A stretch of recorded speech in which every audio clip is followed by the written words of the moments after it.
Divorcing a narcissist isn't easy. So, no matter what you do, you have to learn new skills.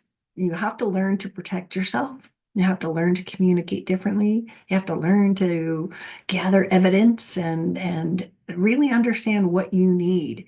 But today I have a guest that is going to join us, Eric Chilton. He is a former special agent for the US government, and he's got all these insights that we're going to talk about, sort of how to negotiate, how to, you know, protect yourself in your home, safety concerns, communication concerns, and gathering evidence, all of it.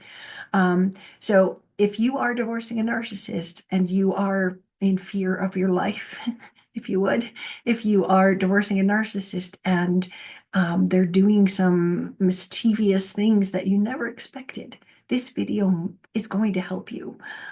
So let's go meet Eric and hear about his wealth of information from a special agent that understands this dynamic. And he's now a divorce coach and helps people get through this horrible procedure. So let's go meet Eric, and I'll see you on the other side.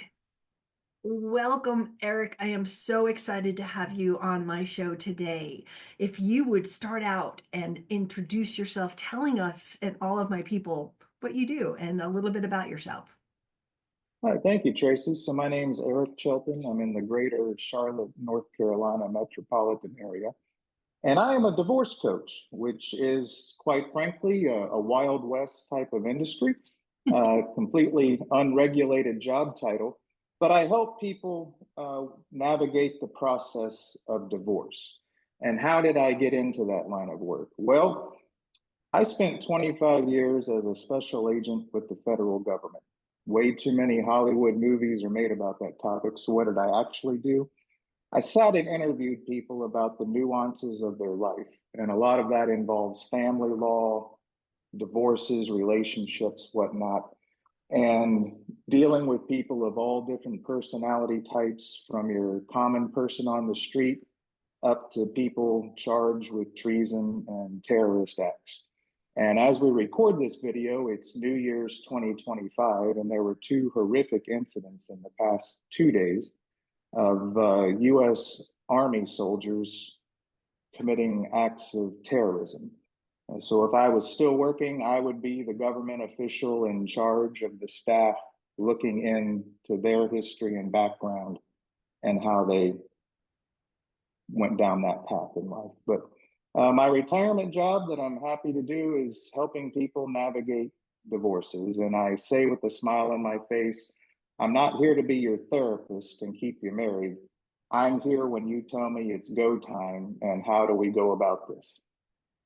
And that's the important part is coaches are they have a different role. They really are like the link between the law and what they need to do, because it's very hard to ask an attorney every little detailed question. And when someone works with a coach, they're getting advice and they're getting direction, and they're often, for when my clients, like, hey, you need to tell your lawyer this, follow you're giving Yes. them instructions, because no one comes along and knows how to manage a lawyer. And if you don't manage them, with a divorce coach going, hey, make sure they ask for that or follow up with that, because people are intimidated by lawyers. So having this crutch in between is so helpful for people. Now, today we're going to talk about negotiating and getting out safely with a narcissist, keeping yourself safe. So what piece of advice would you say is helpful for negotiating with a narcissist?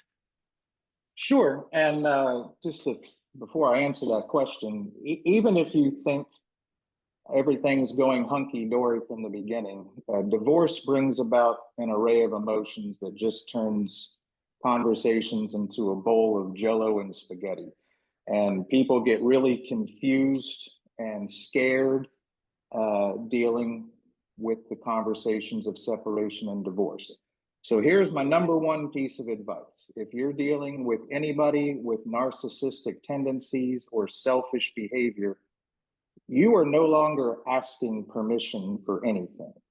You are telling, not asking.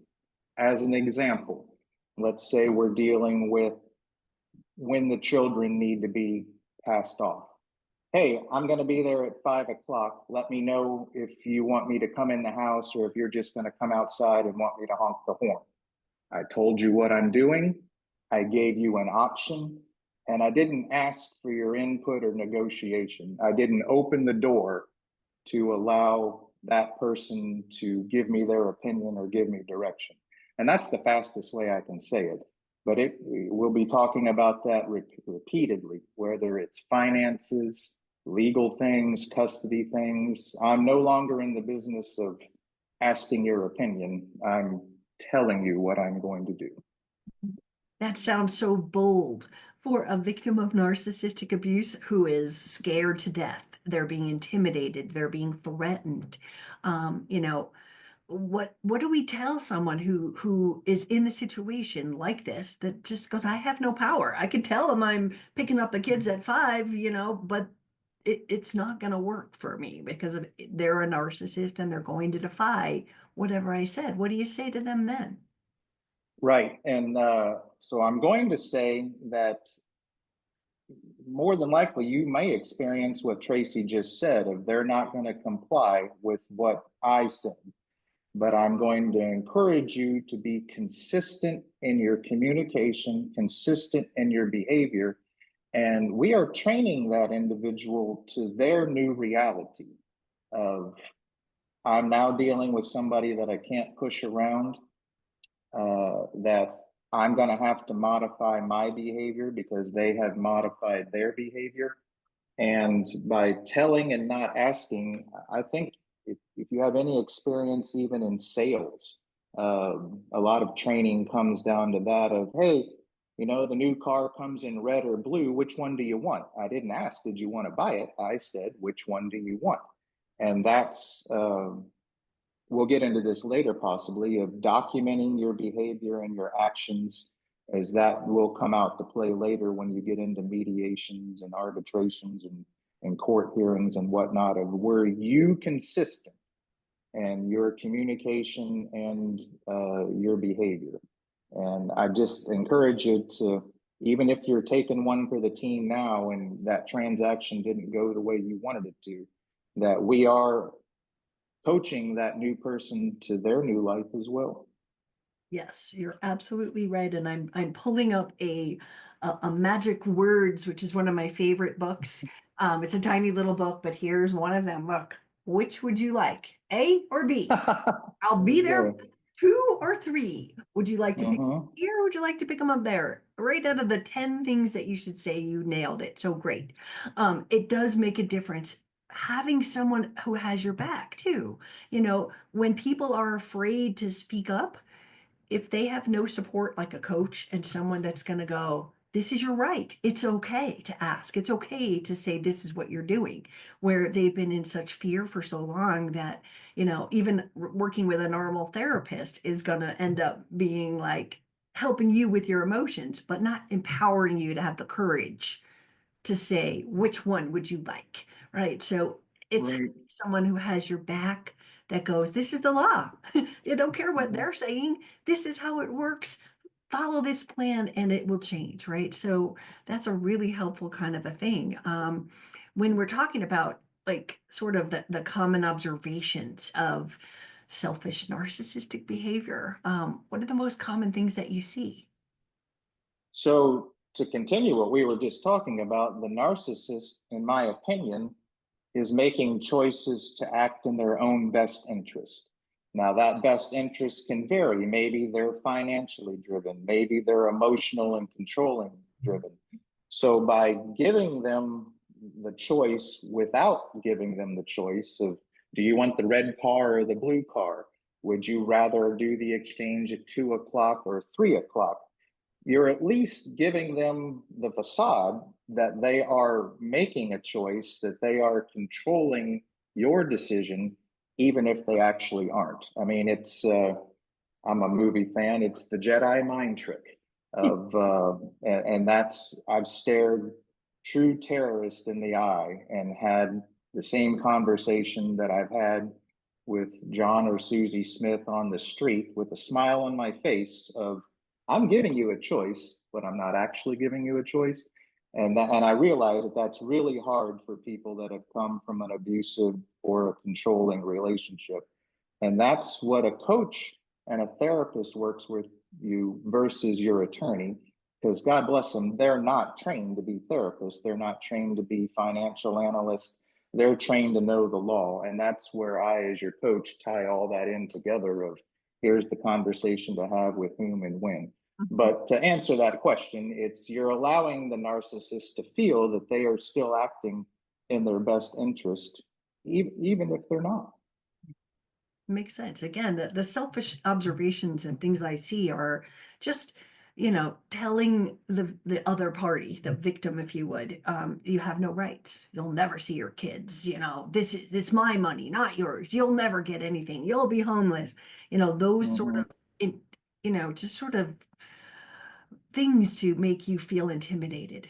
This fear that they're instilling in with those kind of tactics, that the never producing paperwork, just being defiant to the law. Like, I'm better than the law. Mine never produced paperwork in 6 trials and was in Right, contempt. And he was like, I don't care. Put me in jail. But they never did. But again, it's that defiance that is like, how come, like, he didn't put any paperwork in and I got in trouble. I gave 5,800 pages. And on the back of one American Express statement, it says next page blank. And I didn't print it. And it said on the last one, next page blank. And I got in trouble for that page. We demanded. And I'm just like, but you haven't given anything. The right. hypocrisy is ridiculous, right? So people need to understand that this is all part of them taking away your power, right? All of these tactics are designed to put fear in you so you freeze and you don't get the protection that you need to defend yourself against them. Yes, and to piggyback again on your comments, I actually got this piece of advice from my father, but I've never lost a court case because of it. And it's the simple saying of he or she with the most documentation wins. So even though you had that one missing page, any skilled litigator or anybody talking to a mediator can easily argue that point away of, well, I produced 5,800 pages of documents, mine is one. Your client has produced three. Let's talk about that. And believe it or not, that it is empowering, even if it feels nitpicky. And that the nitpickiness on their side is their grasp at anything in a losing situation. Mhm. Absolutely. Again, it's all about intimidation, and that's how they get their power, is to intimidate Exactly. and manipulate and twist things. And so coming and living in reality, and again, knowing what your rights are. People are just not in tuned because they're in divorce brain. When they first get your Right. divorce, you're like, what? I don't know the rules. I don't know the laws. I don't know. And then the narcissist proceeds to tell Correct. you their version of what's going to happen. And I like your thing that we said at the beginning. Well, that's one way to look at it, but I'll be doing this, A Right. or B, which would you like? So I think it is all tying together beautifully. Another thing that we were going to talk about is people's safety. And my clients are so concerned because, they've been stalked, they've been hunted, they've been, followed, they've had everything sort of, looked at and spied on. And, there's no security, there's no safeness, and there's just this evilness that comes in. So when someone is concerned about safety, um, what are some simple steps that you can tell people to make sure they do?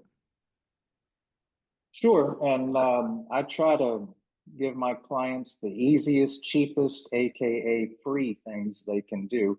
And I'm going to start by saying whatever digital footprints you share with your spouse, partner, or whomever we're talking about here, that needs to stop. Um, I'm the last person to explain technology, but things such as a shared iPhone or a shared cloud, shared passwords, shared emails, If I were to send you, Tracy, a text, can anybody else read that? For Mhm. instance, it probably pings on my children's iPad, and I had to go turn that off to where messages aren't being seen. Many clients come to me and show me their iPad or their phone, and they say, "Oh, look, he's sending this and this and this." And I smile and say, "We are now in the data collection mode. I don't want you to tell him that that's happening. But on the other side, we're turning it off for you." You're getting things like all new email accounts, all new cell phones, telephone numbers. There are numerous free texting apps. You get one of those. Maybe you're getting a PO box for mail if you want to correspond with attorneys.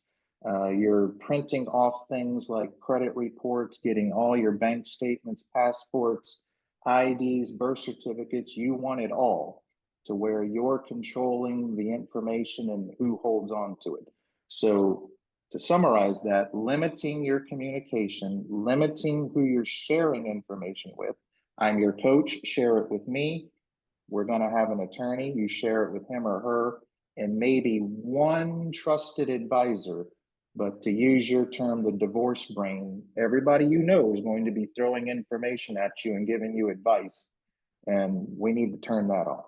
So, very simple things, a digital footprint that's your own, bank accounts, statements, cell phones, email addresses that are your own. And so many of my clients that have been married a while, we're almost starting anew. I look at them and say, I want you to pretend you're 18 and leaving house for the first time, and you're setting up your life now.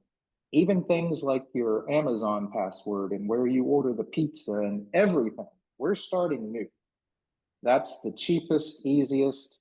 It does require a lot of legwork and homework on your part, but look at it as every time you move, you're setting up new electricity, new mailing addresses, new, internet and all that. You're going to be doing it all from scratch. Absolutely. And it's those little things that you mentioned. Like I've had so many clients and their kid is on the iPad and the messages that are coming from the other parent arrive and like even one where the wife was having an affair and it was coming across the child's iPad, right? Yep. That was a good data collection for us. But as you said, this is where you have to close doors, you have to shut things out, you have to protect yourself. And when you talked about only telling a few people the details, I have this expression when I teach my groups. I call it story barfing. In the beginning, when we have divorce brain, we're like, "Oh my God, oh my God, oh my God, you don't believe what he did." And then people are just a Right. scares the hell out of people, and you don't know who to trust. Even trusted friends and neighbors can have already been, sort of recruited from the narcissist as what we call flying monkeys, right? This is just someone who's going to give them information about you. Oh yeah, she had Right. a lawyer. Yeah, and they will do it in out of love. I'm so worried about Tracy. I did, and then your friends get recruited because they're worried about you too. They think they're doing something good, and God, I really wish I knew what was going on and whatever. All of a sudden, your intel is being shared with the wrong person, or you tell your best Yes. friend, but her husband is friends with your husband. You tell your best friend, she comes home, oh my God, she's hired a lawyer. And then poof, all of a sudden, Right. it's like that old, we used to do telephone and you'd have like a The wire. telephone, I was about to say that. Yeah. It's exactly what it is. But with a narcissist, it is intentional. It is a game they play to turn your friends against you and get that intel. So really being careful about who you speak to and protecting yourself Yes. from that sort of thing. So I'll give you real life special agent training right now. When new agents graduate from the academy and showed up at my desk, and I hand them their badge and their license to go out and do things, I look at them and say, you are now in the business of collecting information, not giving out information. And Mm, when you do give out information, it's very calculated and for a reason. mhm. And I got to tell you, even the ones that come to me very scared and, come from an abusive situation, when I tell them that and we actually implement it, the smile on their face just makes me feel good of, wow, I've had this power and I didn't know I had it. Let's do it. And but that is real life translating what I brought from the government into family law of I'm now controlling the narrative. And if you hear something, it's because I wanted you to hear Exactly. That's a really good point. Planting it. evidence and letting them hear something that isn't all of it or whatever. I have a few more safety things sometimes people have to be in the same house. They can't move out, right? Right. I There's have several clients with that. Yes. there's They a cannot afford to get divorced, can't afford two households, especially in it's 2025 and I think interest rates are just below 7% now. I have at least five clients in that scenario. and they can't get out. So, making sure that things within the house are safer because this is where key loggers and all kinds of other things get attached to your data. And again, those Mhm. passports and those things that you told us to collect, get it off site. If they're there, Yes, everything off, out of the way so that things can't be stolen. Things like jewelry. correct. Oh, you can fight over it later. Take it out now and put it in a safe deposit box because Yes, that's those are the people I encourage to spend the $50 to get a post office box. Mhm. Even if it's at one of the shipping places. That's a private address that only you are legally entitled to. And when you start getting your own credit card and getting your own bank, you don't want that statement to show up where your other party is seeing that. It's being sent to a PO box. It's Mhm. $50, but very well worth it if you're in that situation. Absolutely, because everything disappears from a mailbox and things are going to disappear and be hacked into on your computer. And again, you are now giving them all the information if you aren't locking things down. And most people don't even understand about using a private browser window. Like a simple thing like that, if you're looking for lawyers, Yep. make sure it's private or delete your history because all they have to do is go in and go, oh yeah, she went to 5 different lawyer websites today. I think I'll call them and pretend I want to hire them. And then she can't. Yep. Then So she cannot do that. it's a Exactly. game, right? So protecting when they're in the house is even more vital. What other things can they do if someone's still in the house? So obviously, if you're a family that follows the Second Amendment, you have weapons. We need to get those out of there. Establishing, let's say, common areas, and you do have the ability to have a dialogue with the person of, hey, this is my day to use the office or the kitchen, or this bedroom is yours, this bedroom is mine. We are now actually saying to each other, those are my quarters and not yours. If you have the ability to draw up a paragraph in an email where each of you sign it, that actually, in some states, and you really need to check with your family lawyer on that, actually begins the period of separation that you need to divorce. But removing, if alcohol or drugs are a concern for you, uh, literally taking them out of the house. If that person's going to use those substances, at least making them go somewhere to get more. It adds that burden to them. And I'm not going to claim that's going to make you safe, but it adds a step and it adds an action that person has to take Mhm. to condone, commit those acts. Mhm. But obviously, any type of substances, weapons, anything that is triggering for that individual.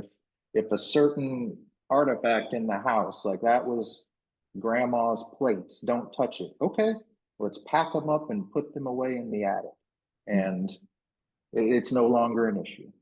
Yeah, yeah. And with so many of my clients, they get into a situation, this is the out of the house where they don't have the control. And they don't realize that, okay, they left the house, change the Wi-Fi password, turn off the Wi-Fi Right. at night so they can't access it. Little things like that. But then there's this layer of really deviant narcissists that stalk.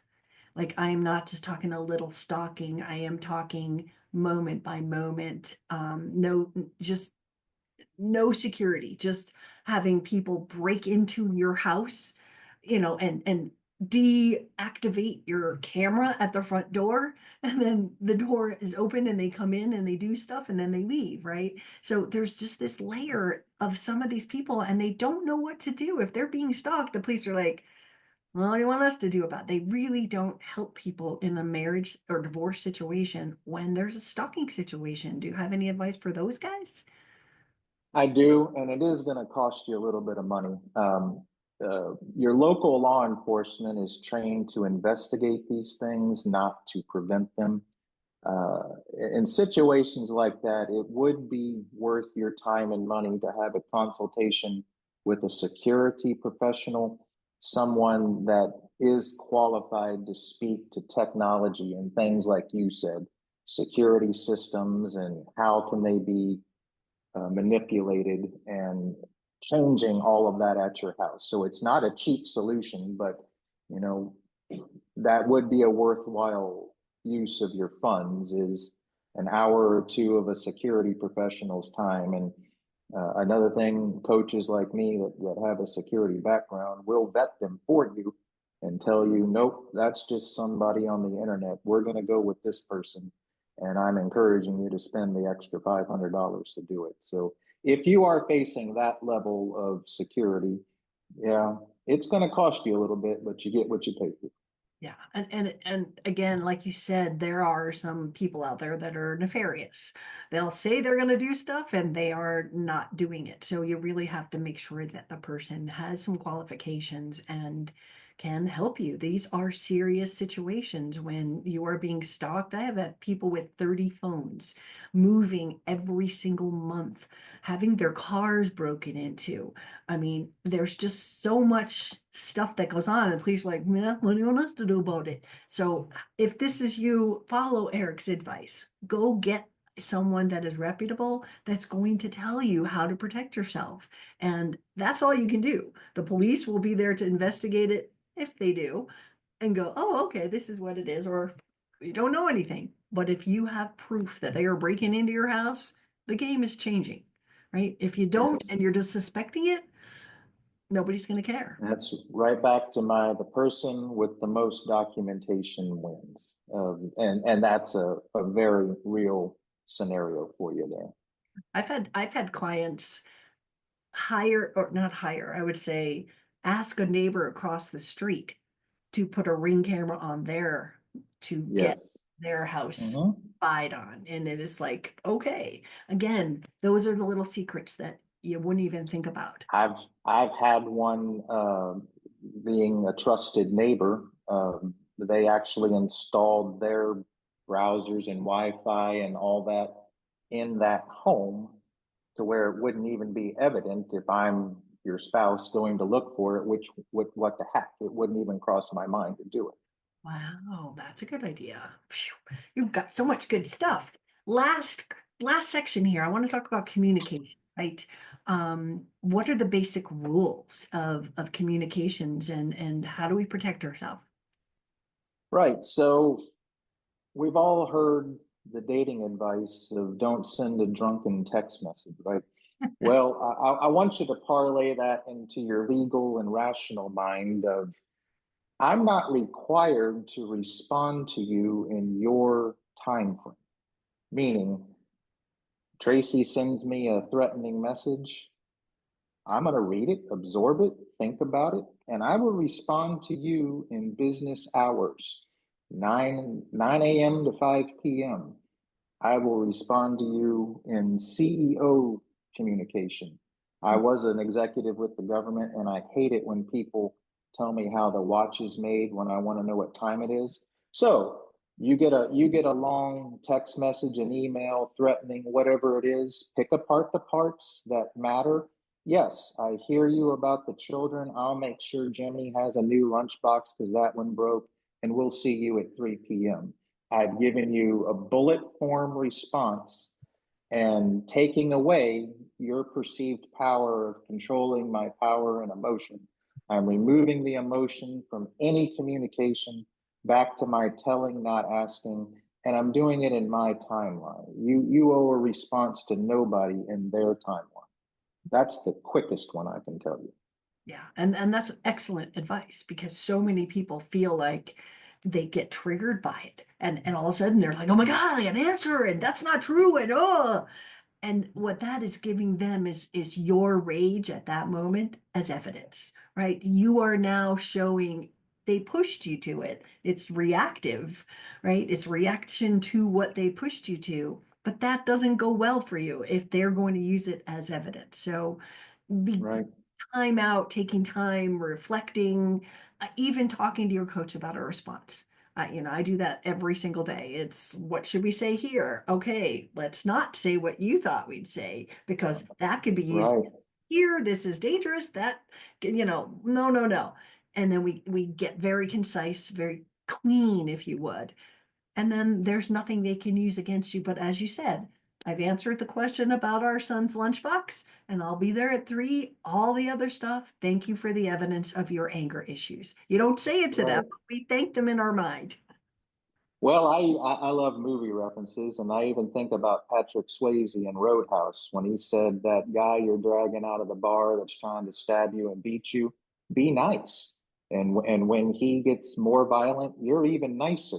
And that's what I say when I mean we're responding in bullet form. It's polite, it's informative, and it's you controlling the narrative the way you want to. And I role play this with many of my clients. A lot of them want to role play conversations of when they're in court. And I say, what's more important, that 10 minutes in court or the 10 years that you're going to be communicating with this person? Pretend I'm them, talk to me. And that's how we practice. Absolutely. Now, you just triggered me to pull another book off my shelf. All right. Communication, which this happens to be Bill Eddy's book on co-parenting, but it's BIF, brief, informative, firm, and friendly. That is how you communicate with high conflict people. And so what you're saying is keep it clean, keep it brief, and keep your side where you are the one in control of it and making sure that your emotions are not doing the Yep. talking. And your responses, your I statements are limited to this is what I'm going to do, not this is how I feel. Your feelings are now immaterial. What you're communicating are your actions and your intentions. And letting that person know that you've made me feel bad, that's a win for them. You can feel bad all you want, and you can talk with me about it all you want.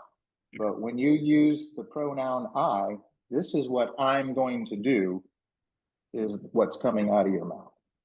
Exactly. And again, you're giving them more, that worked. I poked her. It got her upset. Oh, I'll try that again tomorrow. That was fun.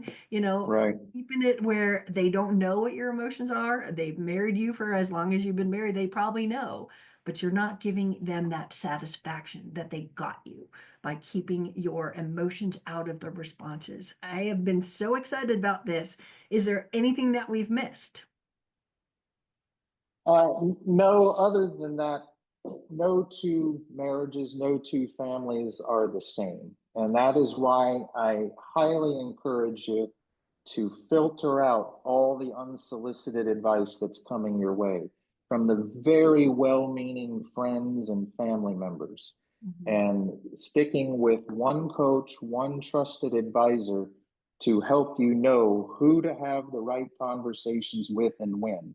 Meaning the conversation you're having with your attorney is different from your real estate agent, is different from your insurance provider, is different from the kid's school, and knowing who to talk to and when. Mhm. And remember what I said, we are now in the business of collecting, not giving out information. You are no longer in self-disclosure. You do not feel the need to disclose to people why you're getting divorced. That's not their business unless you want them to know it's your business. So that's the biggest one. And I know I keep repeating myself, but I lecture my clients upside down and backwards on it. Absolutely, as do I. It's just this is why we're here. Listen to us. We know we've seen the other side. So tell me, Right. Rick, how can people find you? Sure. So I'm learning to use social media. I have Facebook and Instagram. It's Palmetto Divorce Coaching. or palmettodivorce@gmail. And because I come from the government and about half of my work is government consulting, it's chiltonsecuritypartners.com is what I use for my speaking engagements. Chilton Security Partners. Thank you. We'll put all of those links in the notes of this video for anybody. But I have to thank you so much, Eric. This has been a great conversation, and I think a lot of people are going to benefit from your knowledge. So thank you. Thank you, and feel free to email me questions if your clients have any. I don't mind.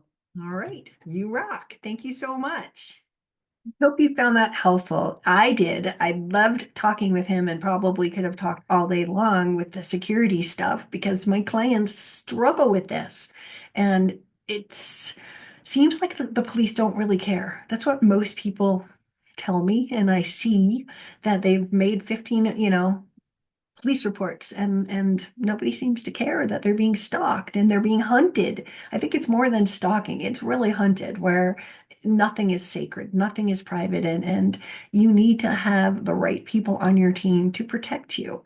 If you are getting a divorce from a narcissist, please remember my book, Divorcing Your Narcissist. You can't make this shit up. Is out there and it is a leading resource. And I also coach people. I coach people all over the world who are going through a divorce and need some information. So I'm here, Eric's here. We hope that you learned something from this, and I'll put all of Eric's information down below. So thank you, and we'll see you again next time.